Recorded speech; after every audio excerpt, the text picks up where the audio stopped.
In this video we are going to solve example number 11 and example number 12. So in example number 11 we have to use the identity 1 to solve this, and in example number 12 we have to use the identity 2 to solve this.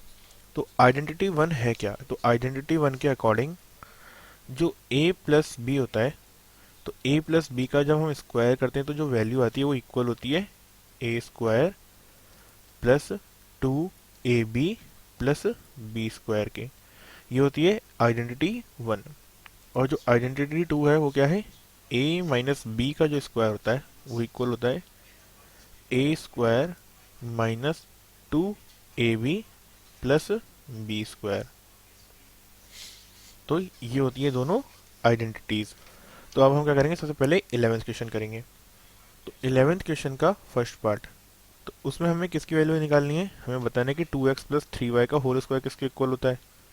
तो 2x plus 3y का whole square, तो ये किसके equal हो जाएगा? ये equal हो जाएगा 2x का whole square plus 2 into 2x into 3y, क्योंकि 2ab हो जाएगा अब, प्लस बी स्क्वायर, और बी क्या है यहाँ पे? 3y, यहाँ से हो जाएगा 3y का होल स्क्वायर। तो क्या हो जाएगा? ये 2x का होल स्क्वायर क्या होता है? 4x square. ये क्या जाएगा? 2 इंटू 2 इंटू 3, ये हो जाएगा 12xy, और 3y का होल स्क्वायर क्या हो जाएगा? 9y square. अब सिमिलरली जो सेकंड पार्ट है इसका वो क्या है? सेकंड पार्ट में हम बतानी है 103 के स्क्वायर की वैल्यू। तो 103 को हम कैसे ब्रेक करें कि हमें इजीली हो जाए? तो हम इसे 100 प्लस 3 ब्रेक करेंगे, क्योंकि हमें 100 का स्क्वायर पता होता है। तो इसे 100 प्लस 3 का स्क्वायर लिख देंगे। अब ये क्या है? a प्लस बी के स्क्वायर की फॉर्म में गया, तो इसकी वैल्यू क्या हो जाएगी?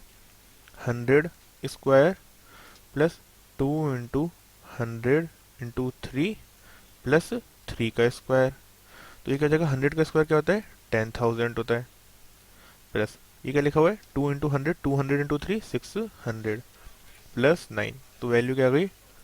10,609। तो this is the answer for second part. Now अब हमें क्या करना है?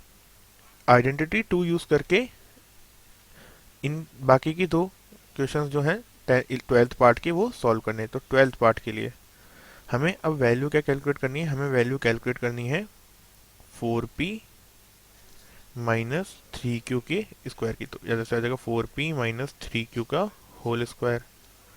अभी लिखा हुआ है a माइनस बी का होल स्क्वायर, तो ये कैसे इक्वल हो जाएगा? a square. तो a क्या है यहाँ पे? 4p, तो 4p स्क्वायर माइनस 2ab, तो 2 क्या है?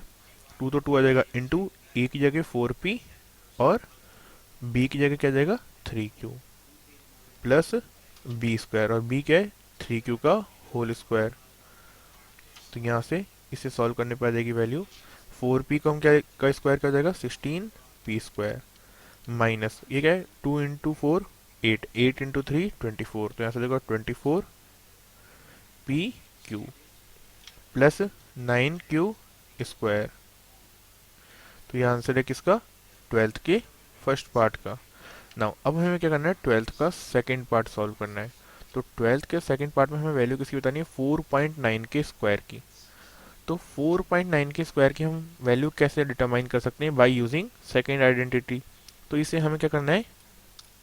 सब्ट्रैक्शन की फॉर्म में लिखना पड़ेगा।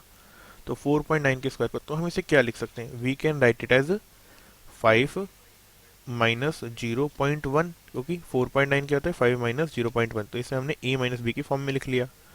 अब इसमें हम फॉर्मूला लगा देंगे a माइनस बी के होल स्क्वायर का, तो क्या आ जाएगा? 5 square minus 2 into 5 into 0.1 plus यहाँ से क्या जाएगा? 0.1 का होल स्क्वायर। तो आ जाएगा 5 स्क्वायर कितना होता है? 25। यहाँ से जाएगा 2 इंटू 5 कितना होता है? 10, और 10 इंटू 0.1 क्या होता है? 1, और 0.1 का होल स्क्वायर क्या होता है? 0.01। तो वैल्यू क्या आ जाएगी सॉल्व करने पे? This is equal to 24.01। तो जो 4.9 का स्क्वायर आया वो किस इक्वल आया? 24.01 के इक्वल। फर्स्ट पार्ट का आंसर क्या था? 16p square minus 24pq plus 9q square. Now 103 के स्क्वायर की वैल्यू आई थी 10,609, and similarly 2y plus 3y 2x plus 3y का होल स्क्वायर की वैल्यू थी 4x square plus 12xy plus 9y square का, sorry 4x square plus 12xy plus 9y square.